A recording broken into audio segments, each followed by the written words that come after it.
Hello, happy Friday guys! Papakita ko sa inyo kung paano magluto ng basbusa. Isa sa pinaka-paborito nilang dessert dito sa ibang bansa.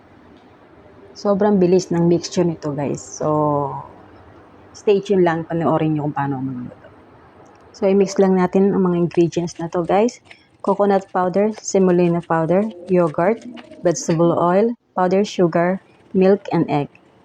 So, ayan, gumawa ako ng caramel guys para maiba naman yung ingredients, para maiba naman yung lasa. So, ayan, mixture guys, and then nilagay ko sa gitna yung caramel. So, parang naging layer-layer siya, nasa gitna yung caramel. Para maiba naman yung recipe. Yung caramel na yan guys, instead na gata, ginamitan ko siya ng cooking cream kasi wala kaming gata dito na stock. So, ayan, masarap din naman yung kinalabasan. Hindi naman kailangan guys na kalat yung caramel. Basta may layer mo lang siya ng tama. Yan, okay na yan. And then we put again the mixture up.